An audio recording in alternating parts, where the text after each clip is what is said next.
Greetings, everyone! Welcome! Hey! I hope you're having a great day. Today, of course, it's another time that we're going to be talking about tabletop. If you missed the last time I talked about this, please remember to check it out either on my Twitch archives or it will be uploaded to YouTube. So check it out there if you wish to. Last time we made a character for Pathfinder 2e, and I thought to myself I was going to do something else different today. But after that event, I decided that a very good thing for us to do for today's talking tabletop, basically, I don't know what I'm actually going to call these, but my 2 sessions a week of discussing tabletop up on Twitch, uploading it to YouTube pretty quickly, hopefully. Pathfinder 2e is a very different system than 5e and Pathfinder 1st Edition, and also there might be people out there that are like, well, what is Pathfinder 2e, and having questions about it for newbies that want to dive in directly to that. So that's why today I'm going to have a basic chat, if you will, about the way Pathfinder 2nd Edition works. Some of the basics about it, some of the basic concepts, rules, and things like that. We're going to go over those. There are more things to talk about, of course. Plenty more. And hopefully we will go over all of them successfully. So I'm going to throw myself up over into the other corner, as I usually am for most streams here and stuff like that. And I'm going to open up this page here. Archives of Nethys. Now, I'm going to use this as a talking point for these things. I'm using the basic rules section here in the archives for me to discuss what all of this means and kind of go over it. And you can use this as a very good place if you do not have a physical Pathfinder 2nd Edition book. So this book here, very helpful. This is the order that is in things. So these are the orders of the chapters. The only thing I have to say about this book, which is a little bit of a review, is they do have it in a specific order, and sometimes that order means that you have to reference other things. That's the only thing that I've encountered sometimes when trying to look up some stuff when it comes to Pathfinder 2e, is you will find something in a later chapter that was referenced in an earlier chapter, and they don't mention that it was referenced in that chapter. You have to go for it. But, anyway, so let's start, of course, talking about Pathfinder 2e, and I'm going to go to this playing the game section, because right now a lot of this here, this is the basics of playing a role-playing game. It's, if you are new to role-playing games, I'm going to say you're going to have, especially in Pathfinder, effectively, you know, the 2 main things, or the 3 main things: exploring, combat, which could be related to your exploring, or I guess challenges is the best way to say it, and of course, interactions with people and each other, the role-playing aspect of it. They break it down in a different way, but it's basically those 3 things. Is you're either in a town or in a location where it's peaceful, dealing with each other or NPCs that are around in a communicative, kind of diplomatic way, traveling around to places, checking out things, maybe doing some skill checks, and then encountering stuff, traps, monsters, etc., that you might have to fight or overcome in various ways. Now, key terms. Most of these are pretty basics. Your ability scores, if you're not familiar with them: Strength, Dex, Con, Int, Wisdom, Charisma. I'm not going to define them. Alignment, Ancestry. The ones that I wanted to kind of hit on here are the important ones. Is condition is an important thing in Pathfinder 2e. That's something I meant to talk about. So we're going to dive deeper into conditions as we go. As, like I was talking with the character sheets, so is level. And perception is divided along away from things like there. Proficiency, we talked about the different proficiencies, the 5 ranks of it. This is going to be important because we're going to have to deal with that for our DCs, our modifiers, all that kind of things. I talked about it last time, but the 5 ranks are Untrained, Trained, Expert, Master, and Legendary. If you're Untrained, you get a proficiency bonus of 0. You don't add your level to that either. You just get your ability scores. Once you become trained, things change. Trained, Expert, Master, Legendary. Now you get your proficiency bonus, which is your level plus 2 for Trained. That's your level, whatever level you are. And it's 4 plus level for Expert, 6 plus level, and 8 plus level for Legendary. Then rarity is important. We talked about how like some of the abilities and feats and stuff and things you could choose for your character when building it last time. If it's uncommon, you need GM approval because it's in certain circumstances. Rare items would be definitely things that the GM would only give out. Rarity is basically a way that it gives your GM, mainly, an idea of what kind of things are commonly in a game, and commonly in Golarion, the game world that Pathfinder is set upon. Give me a second here to blow my nose. Still kind of a little sick. If you missed, I had been sick weeks before this. Anyway, let's just make sure we're nice and clear. So rarity is a very important thing that you, whoever is running the game, should have an idea on, because that means you can pay attention to what kind of things you have to consider giving your players. You shouldn't be handing out uncommon or rare things to your players unless it fits the narrative of the whatever you're building for your world. Things like stuff related to ancestry or classes or choices for feats and stuff like that. They will also be affected by this. There are some unusual ones that might not show up in everywhere in your world. Rounded to period of time, approximately 6 seconds. This, of course, is a normal one. And we go down the list here. Trait is not... Trait is basically a keyword that a lot of abilities and feats, spells will have traits associated with them that give you an idea of some information based on them. They're connecting them and grouping them together. Everything kind of has traits in that way to connect them together. Alright, let's continue on, because these are just some basics introducing to it, but we want to understand the rules, elements, and the actions. And here is where our first major thing comes in. As you can see, there are these symbols here, which let me get out my book, because you might be able to see these symbols a little bit better on my sheet and my book here. I had to have the page ready. There you go. There you go. See, those are the symbols. There's the action. Now, it's not showing the multiple actions here. It's only showing the single action. As you can see in my book, there's the 2 and the 3 actions also. The reaction, free action.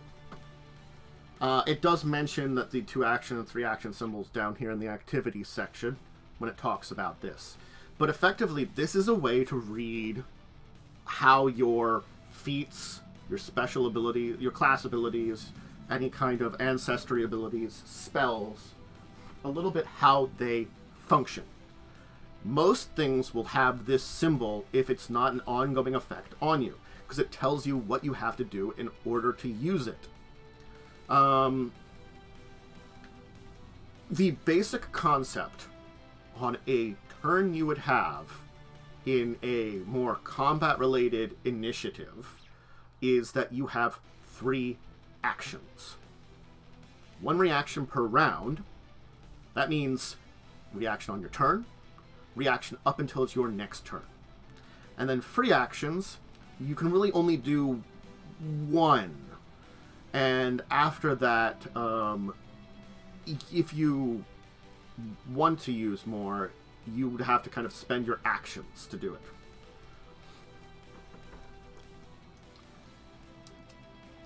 Some free actions trigger like reactions. Others, so you can like use them even if it's not your turn. And if you have the option of multiple free actions, you decide kind of how it does it. Yeah.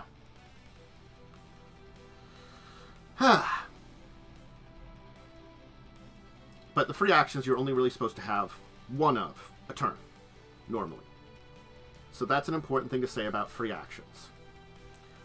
And these kind of 3 concepts of your single action, or up to 3 actions, your reactions and your free actions, build what you can do in the course of a turn during an encounter.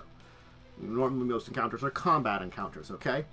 So keep in mind 3 actions. That's going to be an important thing when we're talking about a lot of stuff here. You have 3 actions, normally. This is to say always will have 3 actions, but a standard character, without any kind of special boost, any kind of special items, any kind of spell on them, will have those 3 actions or effect on them. The 1 reaction, the 1 free action. Okay? So, down here at the bottom, not the advertisement, you can see this is the format for a action or feat. These are, it gives you prerequisite, frequency, trigger, requirements, what it does, and anything special about it. And it gives you traits. It's 1 action. Prerequisite is what you would need in order to use that ability. Could be feats, minimum ability scores, proficiencies, could be a class. Frequency is how many times you can use it, whether it's like it has a frequency or not. Sometimes you can only use something once a day. Sometimes you can only use it once a battle. There's like, frequency just tells you how often. Trigger, of course, are for things like reactions, that it has conditions to be met. And you might have to have a requirement, which is a circumstance in order for that to be kind of thing. It's different than a trigger. Requirement is something that I just fulfill, where like maybe I have to be carrying a sword in order to use this, while a trigger might be like someone attacks me. Those are the difference between them. So this set of activities is very important to keep an eye on and information in your brain, because a lot of things here are based around that. We talked about ancestry. I just wanted to open up this, that you get hit points, size, speed, ability boost, ability flaws, languages, traits, special abilities, heritage, just ancestry feats, all based on your ancestry. We talked about boosts and flaws. Boosts are +2 to an ability score. Flaws -2 to an ability score. And in character creation, you're not going above 18. That's an important thing to note, because we will talk about that in a second. Because there are some things to discuss along with all this. Any kind of special abilities you might have. Of course, we talked about the heritages when we were doing our elf the other day. And traits. Class. Reading a class entry. Playing the class, that's fine. That just gives you some suggestions on how to play it. Key ability score. This is an important one. It tells you what ability score is important for your class, what your DCs are based on, what your spell casting is based on. There are ones that have multiples. They mentioned the fighter, which you can choose strength or dexterity. Whichever one you want to do, you choose that key ability score. Tells you how your boosts, you get your hit points for it, your initial proficiencies. It has the advancement table.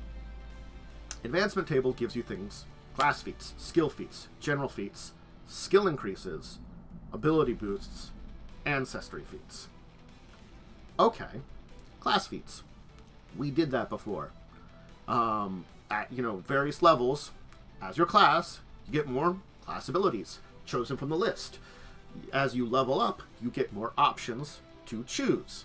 You become more versatile in the things you could choose. You can still choose first level ones, but usually the higher level class feats are more powerful, or ones that are based upon the ones you took earlier. So if I take feat A, and I unlocked feat C, let's say, feat C might require me to take feat A before I can take it. So I take a chain of feats down the line as I go. Skill feats we talked about a little bit that give you extra abilities for your skills. Most of them, the basic ones that are level 1s, require you to be trained in a skill. So usually you take a skill feat that gives you, oh hey, I'm trained at the skill, I take it. There are some feats that do give you training in a skill. There are some things, but you must be basically trained. That's usually a general feat. Some general feats can give you things like skill bonuses.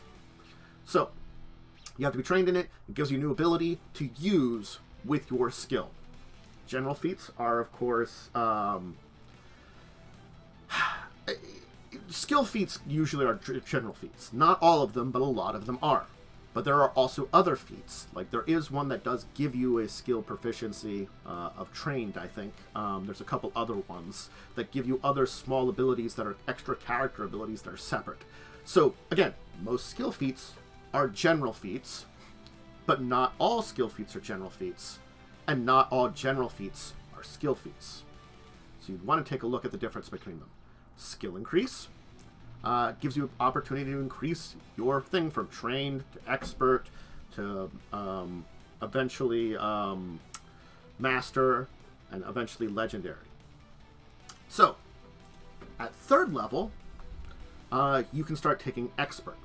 You can put something that you're trained in up to expert. You have to be 7th level to change something from expert to master. And you have to be 15th level to change something from master to legendary. Those are important numbers because that tells you when you can increase your... So, like, at low level, if I get a lot of skill increases, I still can't get my whatever skill it is up to master because I'm not level 15. I have to get to those levels before I have that option, meaning you do have to have some versatility in this. Now, granted, you could take a new skill at trained. The skill increases give you the option whether to learn something or increase something, and you just have to look into that. You can either become trained in a skill that you're untrained in, become expert if trained, and again, when you get to those new levels, 7th level, now you have the option that adds to the rest of those of changing an expert to master. 15th level, you also have the option of changing to master legendary. It gives you more options. You can still just take training in a feat up to level 15. You can just be trained in a lot of stuff. Ability boosts. Why is that? At 5th level, and every 5 levels after, so 5, 10, 15, 20, you get 4 ability boosts. 4 to 4 different ability scores. That means I'm getting 8 stats that I'm splitting between 4 stats evenly. Plus 2 to strength, plus 2 to dex, plus 2 to con, plus 2 to int. That's kind of what I would do for my elf that I was making the other day, because those were the big ones. But there is a caveat here. If I have an 18 or higher, it becomes from plus 2 to plus 1. So, at the 5th level, I can increase that 18 to a 19. At 10th level, I increase that 19 to a 20. As soon as you get those 18s,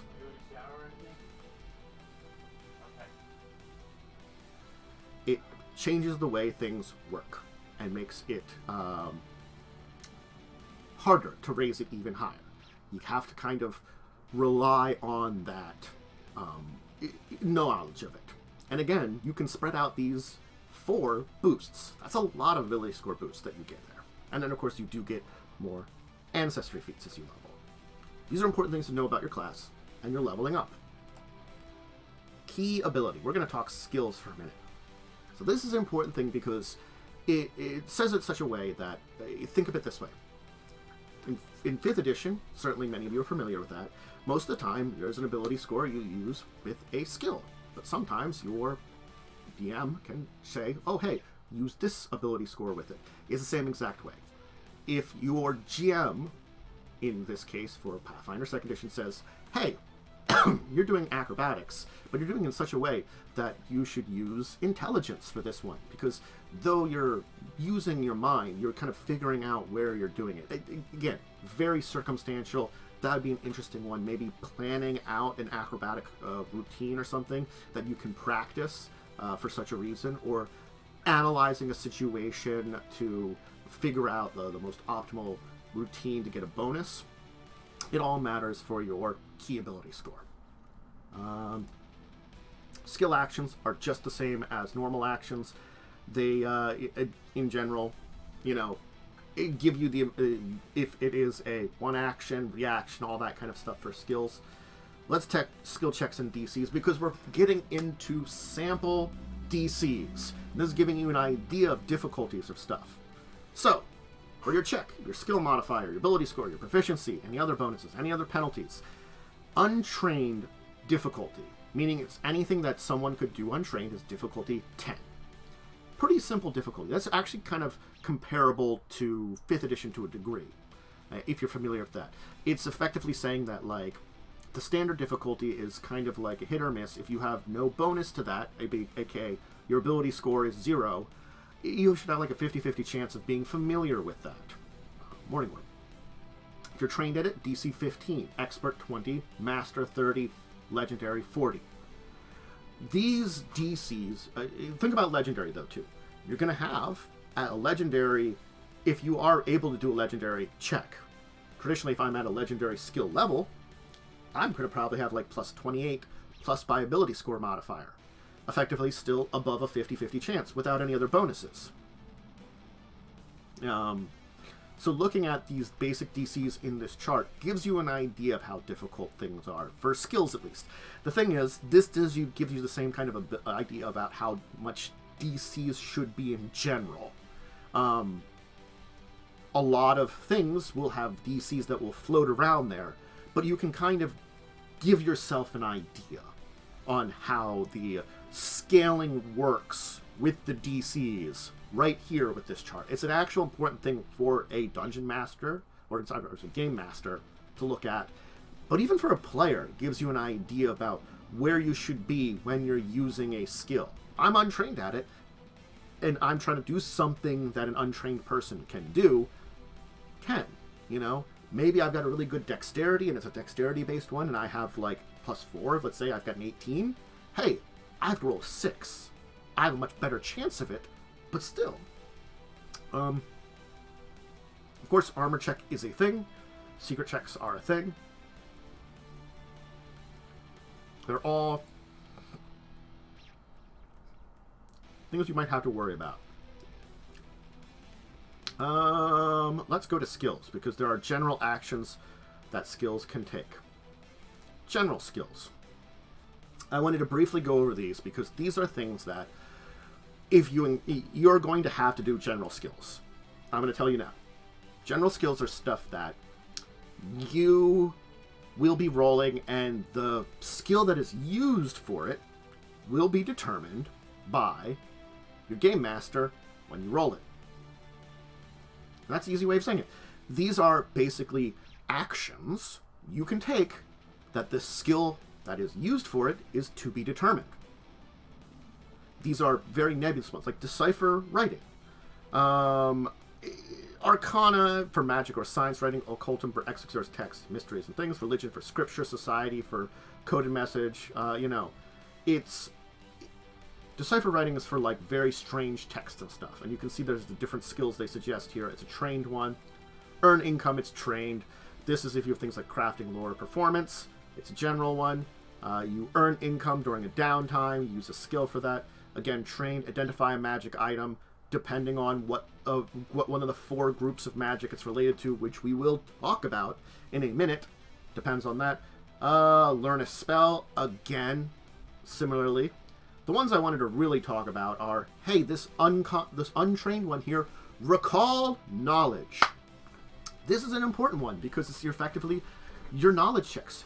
You don't have to be trained in knowledge checks, which is something that's very different. Well, yes and no different. It's incredibly different from Pathfinder 1E. Pathfinder 1E, you could only make untrained DC checks if you're untrained in a knowledge. Effectively, DC 10 or lower difficulty knowledge checks, you could roll untrained. Anything higher than that, well, you don't know.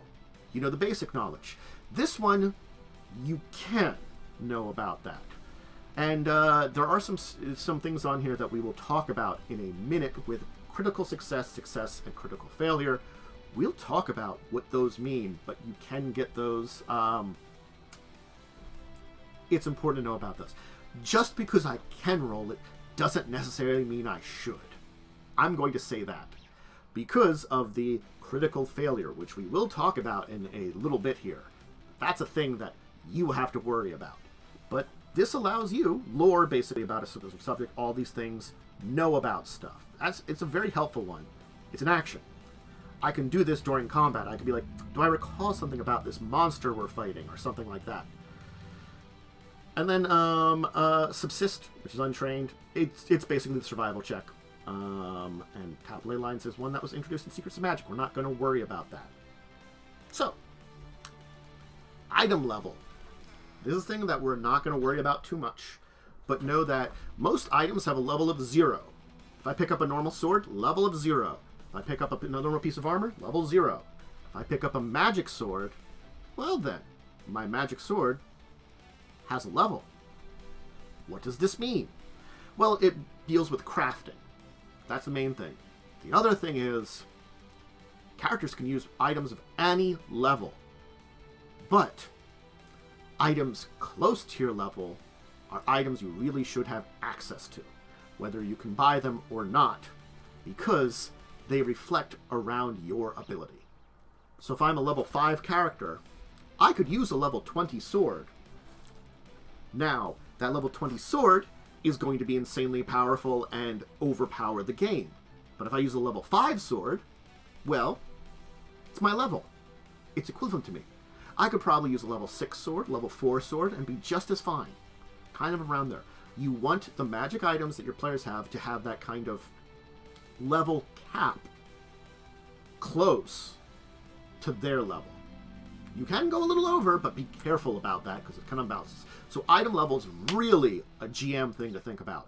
But as a player too, you might not want to go too far into it. Unless the item of a really high level has a story meaning behind it, you're probably going to be like, I just want a low level item here. I don't need my Sword of Annihilation. That will unbalance things and not be fun. So we are talking items now for a little bit. Carrying capacity, I mentioned it briefly, but bulk. Bulk is something that we want to talk about for a second. We will be talking about some other stuff here too. Bulk is how much you can carry. The amount you can carry is 10 plus your strength mod. That is your maximum number, or 5 plus your strength mod is what you can carry without penalty. You get the encumbered condition. We'll talk about conditions if you have 10 plus your strength mod. It's your carrying capacity. Now, many items have bulk. There are items that don't have bulk, too. They come in having no bulk whatsoever, or having an L there. L means it's light. Every 10 light items equals 1 bulk. So 9 light items would be 0, and 11 items would be only 1. It rounds down. That's the great thing about light items. So I could have 9 light items, and it would be no bulk for me. But keeping in track of this is again encumbrance, which it depends on if you and your DM use encumbrance rules. Not all of them do. But it is a great way of keeping an eye on how much a character uses and carries. It's not really easy to kind of carry a lot of things like that, and you have to reflect that. And then creatures have a bulk too, depending on their size. Think of like a medium creature, bulk of 6, kind of hard to carry, but generally speaking, you can kind of pick up an amount that size. And then that is the basics of what you can carry. Armor gives you an armor class, all that kind of statistics. We want to talk, of course, out of all these things, a couple of things here to keep in mind. Dex cap modifier. It means that you can only use a maximum dexterity of this. If your armor says your max modifier is 4, doesn't matter if your max modifier is 1. Doesn't matter if you have a 4. You can still only use the 1. Check penalty is a penalty to strength and dex-based skills. If you meet the armor's strength threshold, you don't take that penalty. Armors have a strength threshold. You don't get armor check penalty. And the decrease to your speed is, you decrease the speed penalty by 5 feet. So if it was 5 feet, no penalty. If it was 10 feet, 5 feet penalty.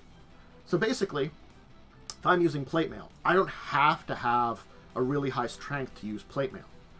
But with the strength, I can use it a lot more effectively than another person. I don't get the same penalties as them because I'm strong enough to use it.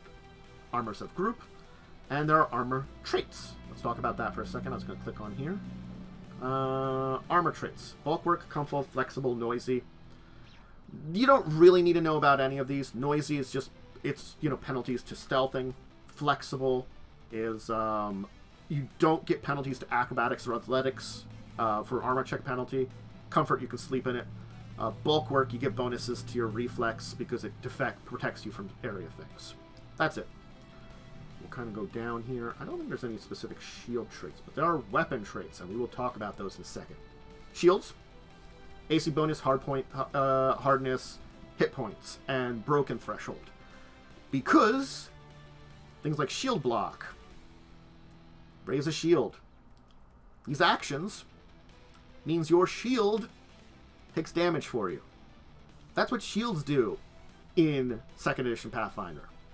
It's something that you can kind of keep an eye on. Your shield does grant you a bonus to AC when it's raised. You have to take the raise a shield action. So you can gain a bonus to it. The shield block feat, which a fighter has, is a reaction, which means shields have two purposes. You can raise a shield as an action to gain a bonus to AC, or you can use shield block and absorb damage with it.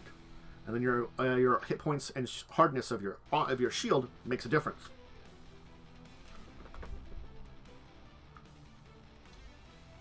I usually keep track of encumbrance when they first make characters, just to kind of force them into position. And as long as they don't do anything crazy, it doesn't matter after that. So it's sort of like when you make your character, I'm like, what's your bulk? Okay, now I really don't care. You've put your character in the appropriate for what you should carry right now. And then I do like to give my character players oftentimes things like bag of holding, just to cheat the system and not have to worry about it, especially because I'm a loot fan, but that's just me in gameplay. Anyway, so those are shields. Weapons, we're going to get into a little bit of combat, which we're going to dive into a little later more. But you have the idea of you attack with a weapon. It uses strength, maybe dexterity for finesse. Your proficiency, other bonuses, penalties the same way. Multiple attacks. So, in Pathfinder 1st Edition, or D&D, there was the full attack. Now, in Pathfinder 1st Edition, as a full round, I could attack my maximum number of times. Okay. In 5th Edition D&D, with my action, I could attack my maximum number of times. It was a little easier to get full attack. There is no full attack in Pathfinder 2nd Edition. Your attack once is an action. That means at first level, I could use all 3 of my actions and attack 3 times. Now that 3 times, I can attack always. I will never change that unless I get bonuses that give me extra bonuses, like to attack. Sometimes you might have extra actions that you can use only on attacks, like haste. Haste, the spell, gives you an extra action, but it can only be either you moving or attacking. It can't be anything else in a basic attack. So, this is an important concept to think about, because remember those 3 actions. Now, your first action, your full attack. Second one at -5, and the third one in any other bonus attacks you may get from any source will be at -10. So, that means if I somehow get 10 attacks with some kind of like super level 20 combo of things, my first one is normal, second one's at -5, and that third one all the way to the 10th would be at -10. Now there's Agile, which we'll talk about in a second as a ability. But we'll talk about that in a second. Of course, your damage rolls. Critical hits. To critical hit with a weapon, you must either roll a natural 20 or exceed the target's AC by 10.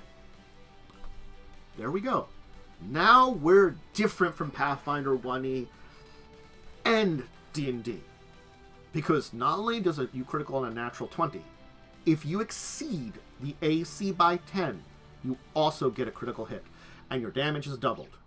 Some other special attacks or special abilities might have a critical success that they note. Alright, weapons have damage, range, reload, whether or not you might have to take some time to reload them, like a crossbow, bulk, how many hands you have to use, weapons group, any kind of weapon traits they have, ammunition of they use. So, let's talk about some of these traits down here. We'll kind of go here. Agile, of course, is the one I was talking about. You take a -4 instead of -5 for your second attack, and -8 on all subsequent attacks. Let's see here. Other ones that are on this list that I did want to talk about. Deadly. Some bows use deadly, where if you're critical, you do some extra damage. That's it. There are, of course, like dwarf and elf, which means specifically you'd be trained in them. Finesse means that you use your dex instead of strength modifier to attack. You use still strength when calculating damage. There are things that change you from using strength to calculate damage to dexterity, but they are not based on the weapon itself. They're usually based upon classes and abilities within those classes. So it's not something that just happens generally.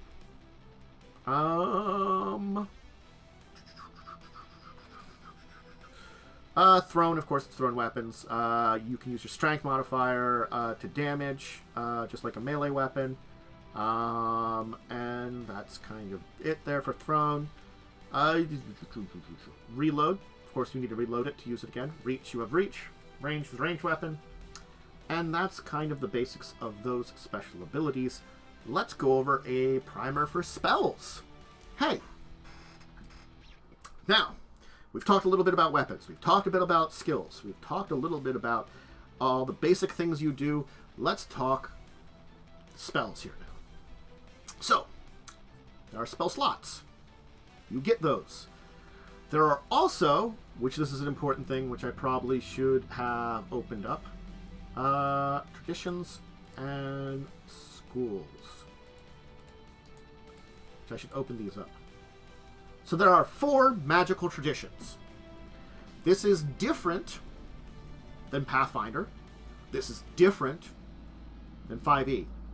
But if you've seen the playtest for D&D 1, similar to D&D 1. This is an idea that D&D 1 stole from Pathfinder 2nd edition. If they've changed it at all, by the time you watch this video, then you know they've changed it. But the playtest as of when this video originally was made, and this live stream was, they had this. Arcane, Divine, Occult, Primal. Effectively, when I choose a spellcasting class, it will tell me which of these traditions I go to. Now, some of them are set in stone with what it is. Others, it depends on choices I make for that class. That's an important thing to say, because sometimes, if I'm this type of the class, I might have the Divine list. Other times, I might have the Arcane list. Sorcerers are an example of this. Sorcerers get the traditions depending on bloodline, which I can show you. We'll go over here to character creation, classes. Ooh, I forgot to do that. Details.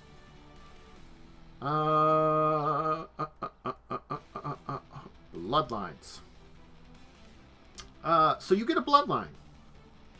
But you can see aberrant bloodline, occult, angelic bloodline, divine. That's basically the idea, is that that's an example of when you have multiple choices. There are some which only get one. Like Wizard only gets Arcane. The thing is, whatever tradition you are is your spell list. So there are 4 spell lists. Not one for each class, like in many of the other editions. There are just 4 different spell lists that give you an idea, and it kind of boils it down. If I'm a primal, I'm like a druid or a ranger. Druids are the ones that use primal most of the times. Bard are occult. Divine would be cleric, of course, or champions. Arcane, wizards. Depending on whatever I am, depends on which of these schools of magic I have access to. And that's an important thing to kind of note. This is something that, like, you have to realize is, like, your only 4 spell lists. Anyway, of course, the schools are very much the same as they've been in a lot of editions. Abjuration, Conjuration, Divination, Enchantment, Evocation, Illusion, Necromancy, Transmutation. Your spell school for the spell tells you what kind of spell it is. If you read about a spell school, and you took a look at any spell under that school, it's going to fit under the idea of that school. Now, you have spell levels in Pathfinder 2nd Edition 1 to, not 9, but 10. There are 10 levels of spell in Pathfinder 2nd Edition. This is different than a lot of other editions and similar games that normally cap out from 0 to 9. Pathfinder 1st Edition, 0 to 9. D&D 5e, cantrips to 9. Cantrips being their effectively 0 level. There is 10 different levels here, and they will tell you how much powerful it is. It's a little bit easier number, I feel like. Now, there are prepared casters like Cleric, Druid, Wizard, and there are spontaneous classes like Bard or Sorcerer. prepared means I have to prepare ahead of time. Now, this is a great thing about them, is that each prepared spells is expended after a single casting. So if you want to cast a particular spell more than once a day, you need to prepare it multiple times. Cantrips are, you cast as many times as you want. We'll talk about cantrips in a minute. They are like 5e cantrips, though. So you select a different number of spell levels determined by character level and class, and you prepare them. If I want to cast Magic Missile like 5 times, I prepare it 5 times. If I want to cast it once, I prepare it once. Spontaneous means you just decide to cast it. You have a selection of spells which are less, usually, than the Cleric, Druid, or Wizard, but you can use those whenever you want to. You just have the same number of spell slots. It's called a spell repertoire. I cannot say that word for the life of me.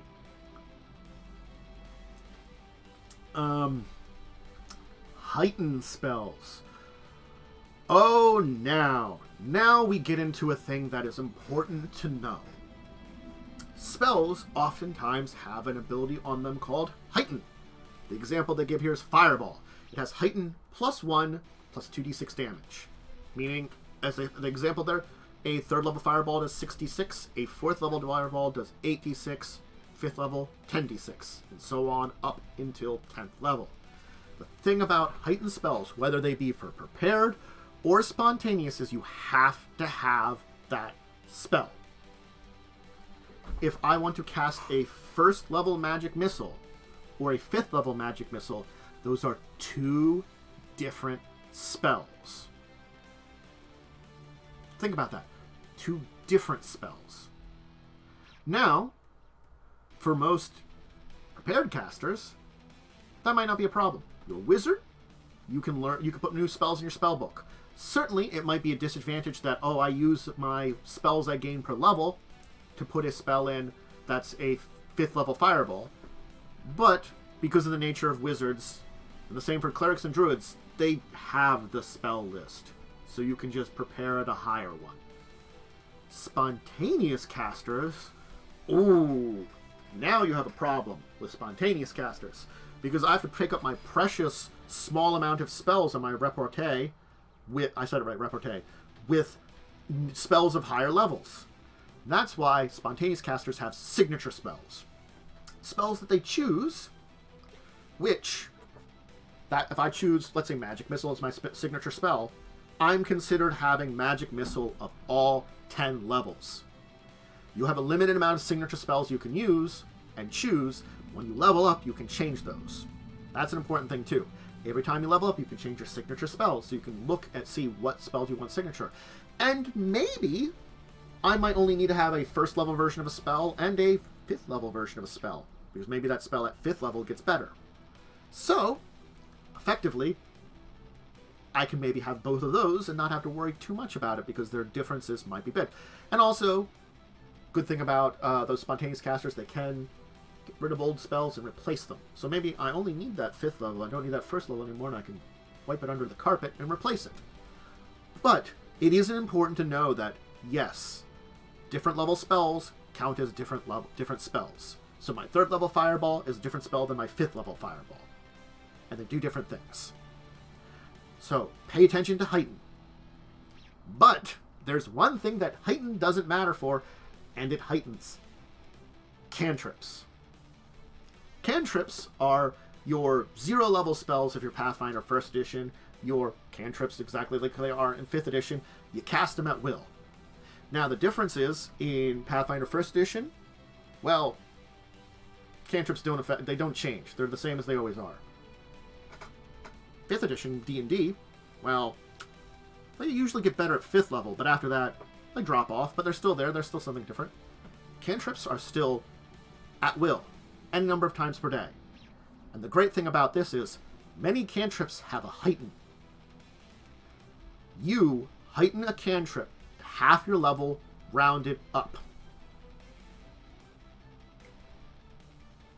At 1st level, this means I have, at 1st and 2nd level, level 1 cantrip. At 19th level, I have a level 10 cantrip. If my cantrip does a d4 and heightens by a d4 at every level, first level I do a d4, maybe plus my spellcasting ability score. My 10th level cantrip now does 10d4 plus my spellcasting modifier.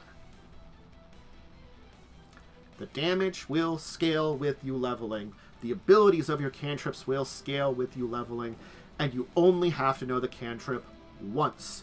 They automatically heighten. Automatically. Up to that half your level rounded up.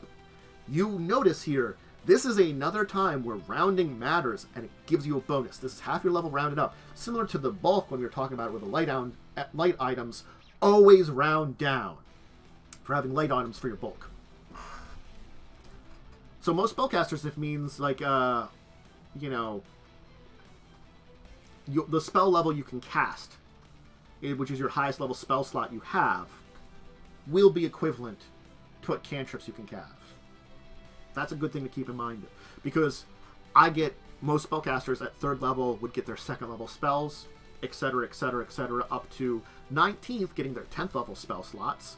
So, whatever most spellcasters, your highest level spell you can cast is equivalent to what your cantrips are leveled up to. But you're going to have to keep track of that because it's something that's going to happen. There's a little bit more for spells we want to talk about. Focus spells. Focus spells are special spells that you can have, that even some other classes that normally don't get spells, like monks and champions the same way, can get them. They're automatically similar to cantrips, half your level for its level, especially if it has things like that. You normally have a focus pool, basically the amount of focus spells you can cast of 1. There are feats and abilities you have your class that can increase that up to a maximum of 3 focus points. You really can't go any more. You can refocus.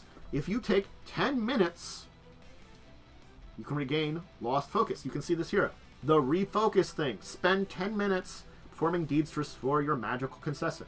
It restores 1 focus. Hey, these are spells you can refresh, or spells or similar abilities, every combat, if you can take that 10 minutes. Now, sometimes you always can't take that 10 minutes, but 10 minutes is not a lot for a focus spell. And normally you only have 1 focus point. Now, granted, yes, again, you can get up to that 3. But, yeah. Anytime, when you get that first focus point as soon as you get a focus spell. When you refresh your daily abilities, you also get your full focus pool. So you don't always have to do the refocus separately. It's just you can do that during the day. But when you get all your spells back, you get that. And then they talk about spellcasters with focus spells, what kind of thing they are, things like, what kind of spells they are. They're the same. If you're like a spellcaster, it's the same tradition that you would cast. If you're a non-spellcaster like a monk, it kind of tells you what you use for it. It still counts as casting a spell, but think about that. I now also, not only do I have my pellet spells, I have a pool of focus spells, which I could cast 1 per combat and then maybe refocus on. Or maybe up to 3 per combat if I get, later on, extra focus points. Kind of an interesting thing about this. And, even if you get multiple sources with focus points, you still only max out at that 3. Because you can multi-class, you can still... So it's like I can get focus spells from a bunch of different sources. If I'm multi-class, I still only max out at the 3. I have to choose during a combat where I'm using my focus spells. Also, there are innate spells. Like an ancestry, magic item. They give you special things. They might have a usage. They might not. They don't use spell slots. They talk about them under their things. They're basically like, I might have an ancestry that gives me a spell I can use once per day. There you go. I have durations. The only thing I want to talk about here is sustaining a spell. Well, and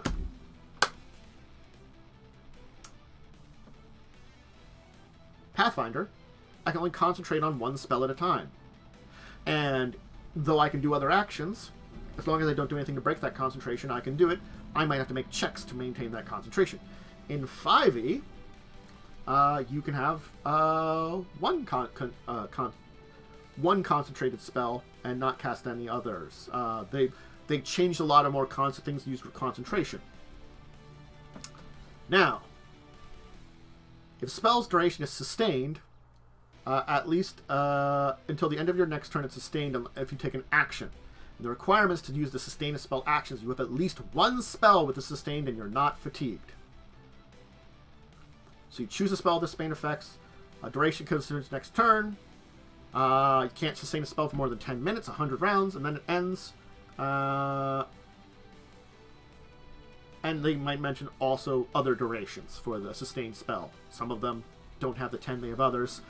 But it means you can sustain up to 3 spells that have the sustain a spell action to it. And then you're maintaining all 3. So it's somewhere in between Pathfinder 1e and 5e. But that's an important thing to know about. You have to take a sustain a spell action if you're doing a sustained spell. Things like summoning things, you have to sustain. You can also dismiss spells. It's an action. Saving throws. Hey! Now, saving throws should be discussed because, hey, spells usually have a saving throw resulted with them. Fireball requires you to make a reflex. Something poison, I'm causing poison to someone, a fortitude. I'm messing with their mind, a will save. For those of you that are coming from 5e, again, these are just basically the ability scores boiled down into 3 saves rather than each one having their own individually. This is how it originally was. 5e opened it up to having more options. There are certain saves in 5e that are virtually never rolled. Like, strength saves happen occasionally. It's really, if you think about 5e, it's dex, wisdom, and constitution 99% of the time. The charisma, the intelligence, those don't really happen very often at all, if ever, and the strength sometimes. So, interesting concept. I like the 3 save system. It's fun. But here's where we mention basic saving throws. Hey, a lot of spells or ability will say, make a basic saving throw for your target. What does this mean? Basic saving throws have the same exact rules no matter what. If it says it's a basic one, you take no damage on a critical success, half damage on a success, full damage on a failure, and double damage on a critical failure. Which we're going to talk about those in a minute, but yeah. You can crit on a basic saving throw.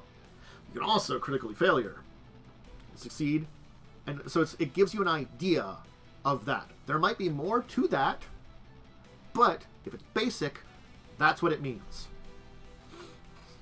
Spell attacks, I just wanted to mention them. They use your spellcasting ability score. And they have multiple attack penalties. If you benefit the bonus and penalties of attack rolls, including multiple attack penalties, but not the special benefits or abilities of weapons or unearned attack. So if you have a weapon or something, unless it specifically says it affects your spells, it doesn't. If you have multiple spell attacks, same penalties for that kind of thing. Some spells might make you make a strike. Use the normal rules of a strike. General rules. We're finally to our last section to talk about today with going over the rules. And this is the just general rules of the game, which we've talked about a few of them here already, but there's some more we want to talk about. Like, this is just some basics here. You know, GM has final say, rounding, it'll tell you most times, and round down unless it specifies. Multiplying, you know, it tells you how much it multiplies by. If you have multiple instances of multiplication, you just increase the multiplication value by 1. So if you have 2 things that say you double it, you instead multiply it by times 3. They specifically mention that here. You know, you don't multiply it by times 4, so you don't, you know, do 2 times 2 and then multiply it by it. No, if both things are saying times 2, you just add 1 on to the first one. So whatever the highest multiplier is, you take that and add the other ones on. So with triple, not quadruple things. There can be duplicate effects, the higher of which goes to apply. That's it. And if there's any ambiguous rules, They say, if one version is too good to be true, it probably is. If a rule has wording that's problematic, repercussions, or doesn't work as intended, work for a group as a solution, yeah, you don't have to worry about the rules as printed. Checks. We've talked about the basic checks. You roll a d20, you apply all your things to it, calculate results, check the difficulty class, and see the degrees of success. We've talked now already about your proficiency bonuses. Untrained, trained, expert, master, legendary. There are circumstance bonuses, item bonuses, stat bonuses, so bonuses can apply in various places. You've got a DC, degrees of success. Well. So, now is an important thing because we're talking about critical successes, failures, and critical failures.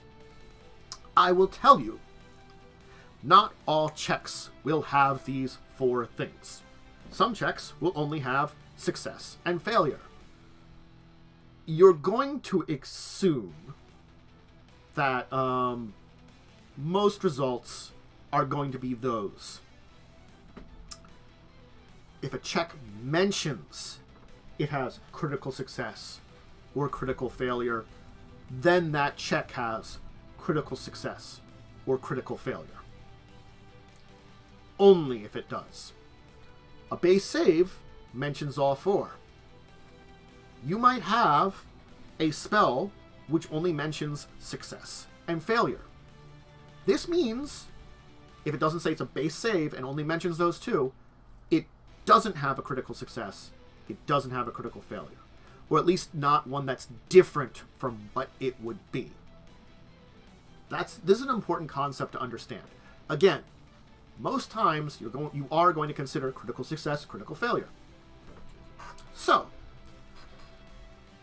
the easiest way to get a critical success, exceed the DC, whatever the DC is, DC of save, DC of a target number, DC of a skill, DC of a attack, by 10. That becomes a critical hit. Critical failure, 10 less than what your target number is. Okay, so 10 higher than what you were aiming for, critical success. 10 lower, critical failure. If you roll a 20, it increases the result of your success by 1 degree. If you roll a 1, it reduces the degree of your success by 1. These are important to know about because it doesn't mean rolling a natural 20 is not a natural critical always. There we go. There's a concept for you. In Pathfinder 1E, if I roll that 20, I critically threat. I automatically hit the target, and I rolled again to see if it's critical. In D&D 5e, if I roll that 20, it is a critical. No rolling to confirm. In this one, I roll that 20. I take a look at what my success would be. If rolling that 20 means I would have success, it becomes a critical success. If rolling that 20 means I would still fail, it becomes a success. If rolling that 20 means I would have a critical failure, it becomes a failure. The same could be said for the natural 1. If rolling that 1 would mean I'd still have critical success, it becomes success. If it would just be normal success, it becomes a failure. If it becomes a failure, it's critical failure. It drops or raises the success. This means if I have super gigantic bonuses, and I'm probably going to hit somebody, and I'm probably going to critical success, I could still roll that 1 and reduce that penalty. And it might be a failure. It might be a critical success. The same could be said for 20. Doing the impossible doesn't always mean you're going to hit it. Rolling a natural 20 against an enemy in D&D, the super boss, CR20 when I'm level 1, would still mean I would hit it. It might resist my damage or be immune to my damage, but barring those things, it could mean me leveled 1 character, roll nat 20, hit enemy. Doesn't mean it here. You'd still have to have it be a success, and then, or just a failure at most, because it increases it by 1. That failure to a success. If it's a critical failure I'm getting with that 20, I'm just failing, you know? So, the attack roll, we talked about a little bit here. The multiple attack penalty, we've talked about that with Agile. Range penalty, you have range penalty. Armor class is the difficulty attack. Spell attack roll, the basic things here. Perception, you roll a perception check. Perception is not tied to a skill, it's tied to classes. Different classes have different proficiencies in perception. You also roll perception as initiative. I will tell you, it's not the only time you roll something for initiative. Perception is the base one. We'll talk about that in a minute here. But the idea is that perception is my basic initiative roll. That's an interesting one there. We talked about saving throws and the base saving throws, where now we understand critical success, success, failure, and critical failure. We understand if we roll a 20, that success might become a critical success. I might already, with that rolling of a 20, be 10 higher than the DC, meaning it's like a super critical success, that if something would reduce my success, that's a other source, hey, I've overcome it. Success for half damage, failure for full damage, critical failure, double damage. Similarly, skills will tell you their degrees of success. Special checks, sometimes there are flat checks that you have to roll. Just roll a d20 and compare it to a basic DC. That's 1 to 20. There are these things. And there are some rare times that flat checks can have a DC of 1 or lower. They just do it same way. DC 21 or higher automatically fail. There are secret checks. Damage, we've talked about, is rolling the die. There's things that increase damage, persistent damage, double damage. There are damage types. We're not going to worry about that right now. Targets can be immune to stuff, meaning they take nothing from it. Have temporary immunity, have a weakness, meaning they take double damage from it, or resistance, meaning they reduce the damage by an amount listed. There is non-lethal damage that can knock things out. Conditions. Ooh. Let's talk the conditions chart here. So, there are more conditions than just this. But these are the basic conditions that they have. Let me open up the core rulebook, go down to here, conditions list. We'll open up this separately. So effectively, there are condition groups that are together, whether or not you kind of like use them. Conditions have values to them, meaning they either give it's the severity of it. And most conditions value decreases at a certain rate. So if I have like a good example, slowed 2, slowed reduces by a certain amount. And so it would slowly but surely decrease. These are the basic list. Blinded, broken, clumsy, concealed, confused, control. Like, you can take a look at this list here. And once you have these conditions, whatever it is, applies. Now, I have to look up where the list of conditions are, which is under the rules, I think, goes to conditions here. Yes. So you can see army conditions, attitudes, death or dying, doomed, dying, unconscious, wounded, degrees of detection, hidden, observed, undetected, unnoticed, lowered ability scores, senses. These groups work together similarly. But on the back page of here of 619, if we can go to it quickly and efficiently, which we can, you would look up these conditions and see what they would do in the book here.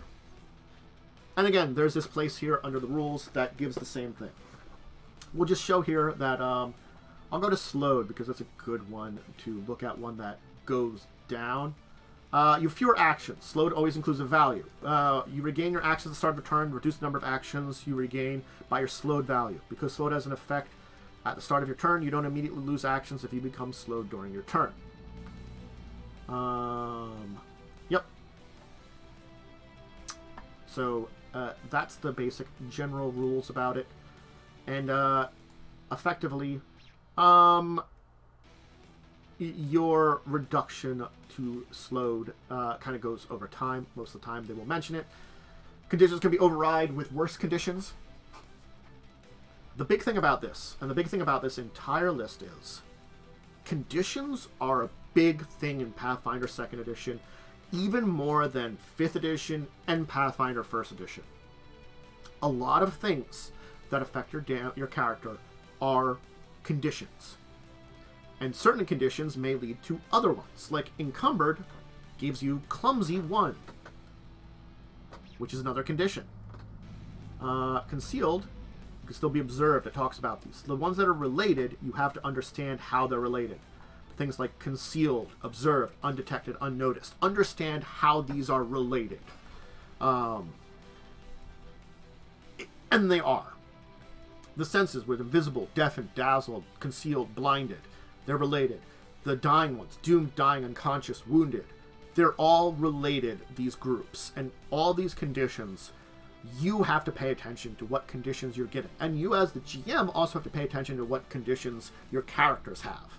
Because again, a lot of just random bonuses and penalties that apply to your characters are now boiled down to conditions. And this is a bonus and a penalty when it comes to this system. It's a bonus because, hey, I can boil a lot of these things down to just this. The penalty is that also you kind of have all these conditions and you have multiple ones and kind of have to understand a lot of them. Hey, look, you know, if you were concealed, it's fine by me. You know, you made your stealth check. I accept this. So conditions are a big part of your character and what's going to be happening on both ends. You know, understand that. And it's an important thing to understand. That you will have conditions. They will be hitting your character. And some of them are bonuses, some of them are penalties. Anything else in this one? Afflictions, of course, that's like poisons, diseases, and stuff like that. Hey, let's talk about dying for a second, because this is an important one to discuss, because it's very different in Pathfinder 2e than Pathfinder 1e, but it has some similarities to 5e. So that's a thing to say.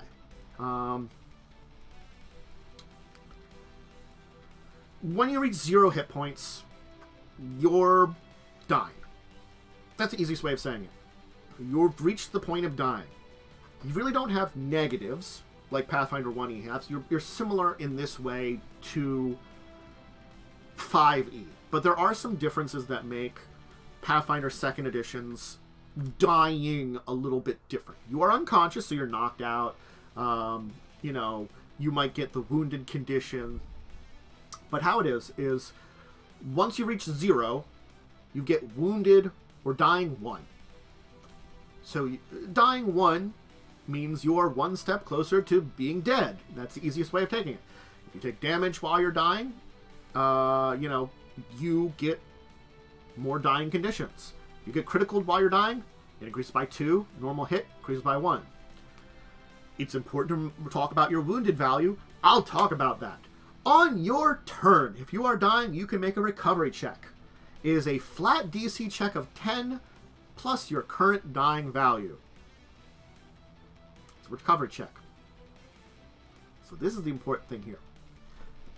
5e, you make checks until you get 3 successes or 3 failures to see if you die. This one, your dying value goes up and down. And you get a penalty equal to your current dying value. I mean, actually, it's technically the DC is higher, is what I should say. So if I'm dying 3, my DC is 13 with just a D20 roll. If I'm dying 1, it's DC 11. I just have to roll 11 or higher. If you succeed, of course, dying value increases by 1. If you critical succeed, roll a natural 20. Is pretty much the only way to do that. Increases by 2. Failure decreases by 2. Or reduces by 1, I mean, if you succeed. So that's the thing is, if I'm at dying 1, and I roll a 12 right away on my check, I reduce my dying value of 1 to 0. Hey, I'm stable. Cool. Awesome. Am I conscious? Hell no. But I'm stable. Not dying anymore. If I fail, reduce it by 1. Hey, crit failure is a thing. Increase the value by 2. You die if your value, your dying value, reaches 4. You have to reach 4 to die. That's for the basic character. I'm not saying that certain times or certain abilities or stuff might make you harder to die. But in general, once you hit that 4, you die. So this is, in a way, it's similar to the way that 5e does things, that you have to make checks and stuff. But this is a value that can kind of go up and down. But you can see that critical failure. Remember what I said earlier for checks. If I miss by 10 or more, it's crit failure. Means if I'm at that 2, dying, my DC's 12 and I roll a 2, I still crit fail. I still die. So, you can get unconscious. You're at 0 hit points and unconscious if you get rid of the dying condition completely, if you make enough checks. If you get 1 hit point or more, you get rid of the dying condition. Anytime the dying condition goes away, you get the wounded condition, or increase your wounded value by 1 if you already have wounded. What the heck is wounded? Oh, well, the maximum dying condition you have to get to before you die is reduced by your wounded condition. Meaning, if I've already gotten the dying condition once, and I recover and get wounded 1, now next time I become dying, I only have to get to 3 in order to die. 5e death saves are less likely to die. Yeah, the thing is, I think that's the thing about, like, between Pathfinder 1st Edition, Pathfinder 2nd Edition, and D&D characters. Pathfinder 1st Edition characters, it's goddamn easy to die. Your chances of death, incredibly high. 5e characters, your chances of death, incredibly low. Pretty much non-existent. And again, the Pathfinder 1e characters, still, you're relatively tough. Dying doesn't happen that often. It's just, when the threat of it comes up, high chance of it, unfortunately. The 5e one, honestly, really, really hard to get killed. This one's somewhere in the middle. The more you get knocked down during combat and have to get back and are gotten back up through healing magic or recovering on your own, the more likely you are to die. But there is things like treat wounds and stuff that can get rid of your wounded condition. You know, I have been knocked out in 5e too. I've actually been pretty close to dying. And I've actually been in games where people have honestly died in 5e. But they are usually, most of the times, they've done it because they've done more story-based things, or they did very foolish stuff that got them into a situation where there wasn't a lot out of it. So, now, there is one other thing you can do to prevent death, which is part of this entire thing, which we haven't even talked about, and that is the wonderful ability that Pathfinder 2nd Edition characters that make them more heroic. Hero points. We haven't even talked about hero points. We are going to talk about hero points just a little bit here. And hero points, if you are dying and have at least 1 hero point, you can spend all of your remaining hero points and stabilize to 0. And you don't get the wounded condition. You're very heroic, and you have a heroic recovery. Of course, instant death stuff still exists. Massive damage. If you ever take damage that is equal to or greater than double your maximum hit points, in one blow, it's massive damage. You just die. Honestly, with how many hit points you get in Pathfinder 2e, if you're taking that much damage in a single hit, well, you just crazy. Let's talk about basic actions. You got basic actions that you're going to take. There are single actions, activities, reactions, free actions. Activities are things that take multiple actions over multiple turns. There are things that you do with that. There are things that are single actions. You know, activities are more exploration downtime kind of things that you're going to be doing those things. It's not really a combat thing normally to be taking an activity, because it takes multiple actions and can possibly take multiple turns depending on it. Or actions with triggers. Movement, you get your speed. You move your speed with a stride action. These type of things. We're not going to talk about falling.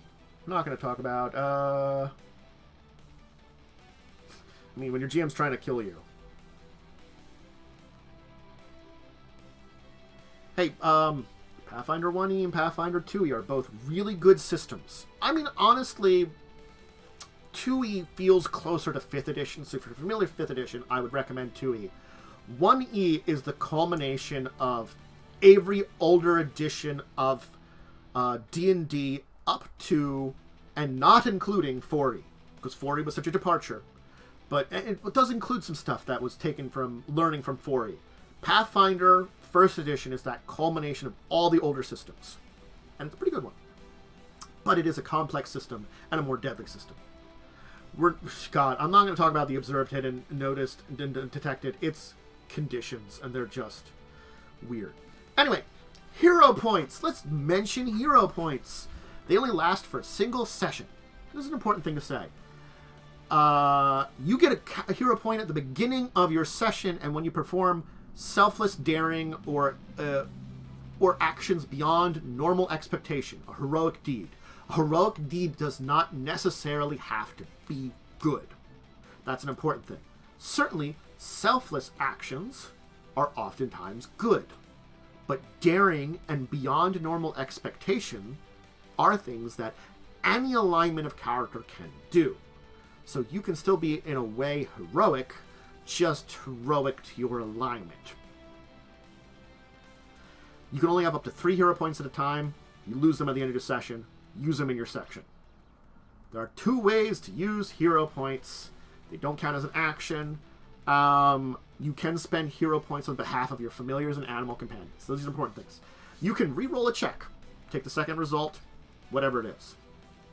And then you can spend hero points to avoid death. There can be other things that give you extra abilities for using hero points. Traditionally, those are things that grant you those extra abilities.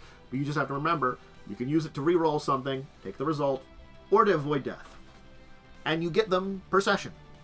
So hero points are a nice little thing, nice little bonus that you can have that can affect the session. We talked about conditions. I'm going to have to remember if there's anything else I wanted to talk about in detail about here. The base actions, I do want to go over those. Let's see if I can find where they talk about them. We talked about the conditions. I think this is where we get... yes, here's where we get our base actions. The encounter. So we roll initiative. Now, I talked about it, how initiative is traditionally your perception. But situationally, you could roll something else to initiative. A good example is if stealth. If I'm trying to be stealthy and I'm about to go into combat, I would roll my stealth for initiative.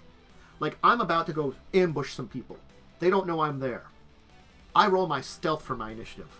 They still, social encounters might call for deception or diplomacy. That would be your initiative. So you can see, situationally, I, as the game master, may call on something other than your perception to roll for initiative. But perception is the traditional one you would roll. There's not really a DC for initiative. It just tells you the order everybody goes on. Turns. On the start of your turn, you act. You get your 3 actions. We've talked about them. You get your possible reaction during your turn. You get your free action. Let's talk about basic actions. There's a lot of basic actions, but we're going to talk about a few of them here, which are the important ones. Hey, delay is a free action. What does this mean? You pull yourself out of the initiative order, go to another one. This is your new initiative order. I changed my initiative. I delayed to a new point. The crawl, drop prone, aid is a reaction to help someone else. That's another important thing. Aid is a reaction. and aid could give a bonus to a check, I'd use my reaction to do it. That means I could still take my turn and help out someone.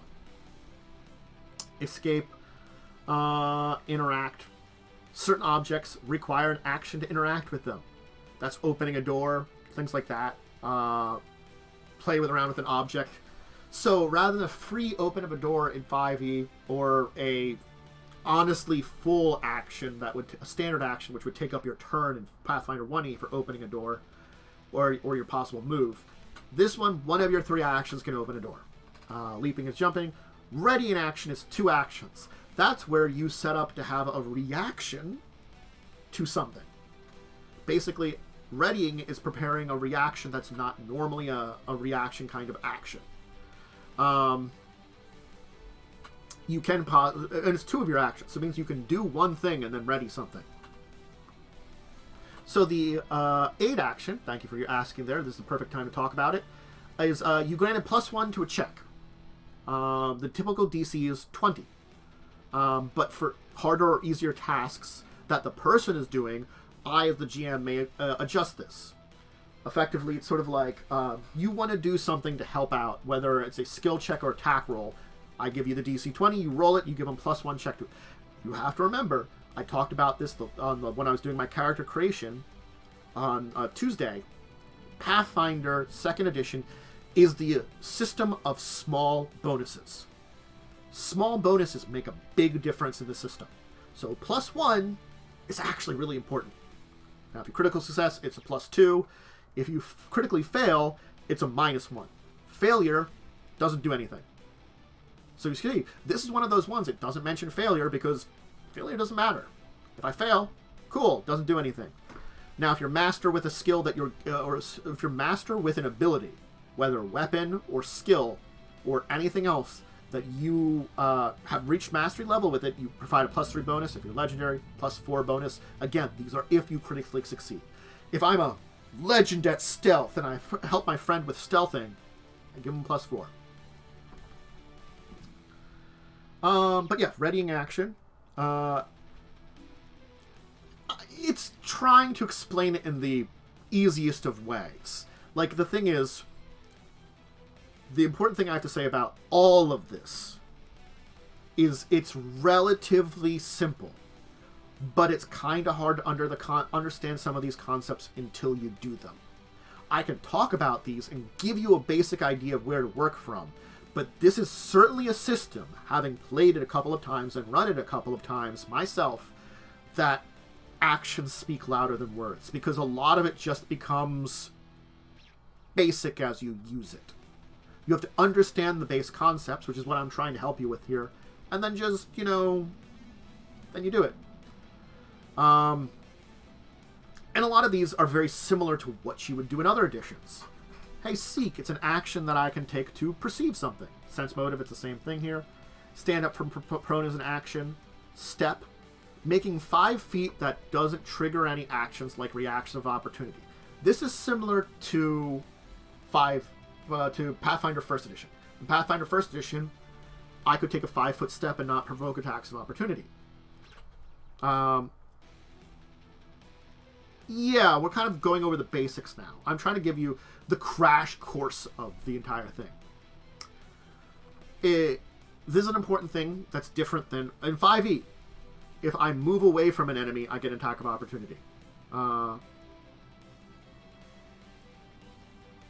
Yeah, the thing is, I'm going to say, I kind of play it by ear. As I talked about earlier, when it comes to encumbrance, I have my players hit with it right away when they're character creating, and after that, I'm very loose with it.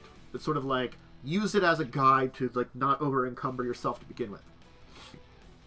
So stepping, attacks of opportunity don't occur a lot in Pathfinder 2nd edition, even more so than D&D 5e, and even more so than Pathfinder 1st edition. Pathfinder 1st edition is a system of attacks of opportunity. 5e, it can happen, but that's normally when I'm not disengaging with an opponent. In this one, things like fighters and certain monsters have attacks of opportunity. If it doesn't give your class or your monster attacks of opportunity, you know what it can't do? Attacks of opportunity. A step might be important, because then it prevents it. Stride. You move your speed. So, we've talked about this. Remember, you have 3 actions on your turn. 3.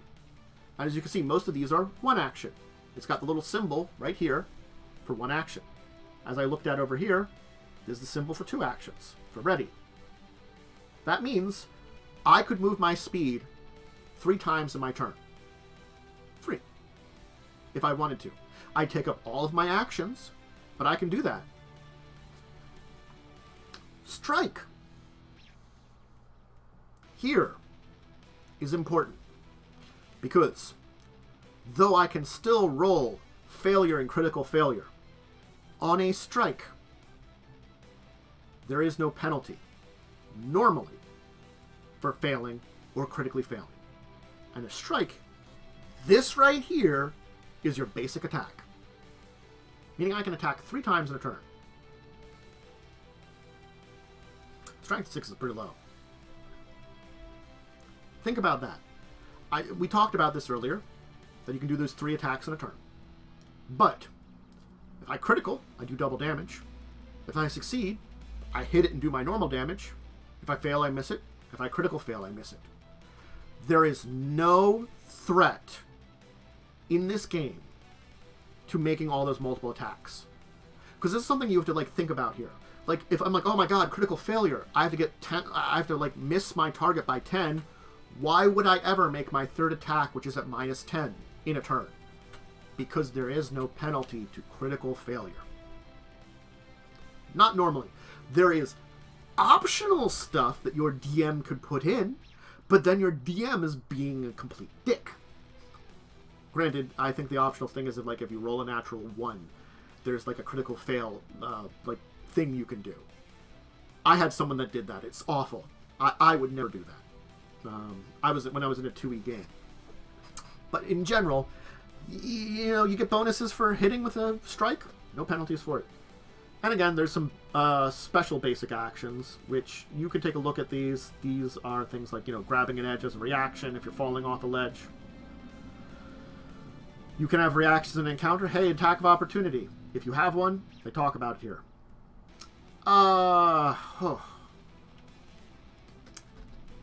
So, the movement, Pathfinder movement. If you don't know Pathfinder movement, it's not 5e movement.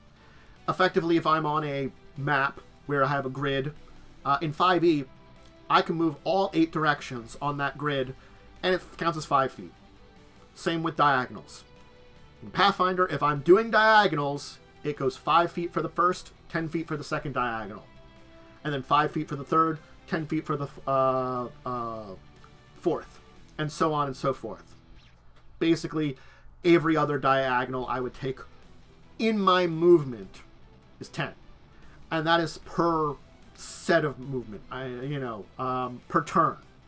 And it resets at the end of your turn. Yeah, 5, 10, 5, 10 for diagonals. It's technically more realistic if you use measuring tools in something like an online thing like Roll20 or any of the other systems. If you have the measuring tools, the diagonals are technically more accurate, that it goes to 5, 10. 5e skips over that for simplicity. Honestly, this is why I do like Roll20 and stuff, because you can check with a measuring tool and it does it for you. You can just see how far it would be. That counter of 5, 10, 5, 10 resets at the end of your turn. So if I still use all my turns to move 90 feet if my speed's 30, it's still going to keep track of that. Things of space and reach, depending on their size. That's always been a thing. There is things such as forced movement. You can be pushed. Keep that in mind. Terrain can be hazardous. It can impair your movement, making it cost more to travel through it. 5 extra feet of movement per space. I believe 5e halves your space. This just increases it, so it honestly ends up being the same, but things can kind of move together. Flanking, hey, it gives you a bonus. Something that you're flanking is flat-footed. That's it. And certain abilities give you bonuses when being flanking. Cover grants you bonuses to AC or reflex, and you can hide behind some covers. We're not going to talk about the special combats, because I've got to be honest, not important right now. You don't need to know about underwater or mounted combat. The last little bit here that I'm going to mention some stuff is you can do things while you're exploring. There's activities during it. Keep them in mind. Check them out. God. I would not use that. Sorry, thank you, but no.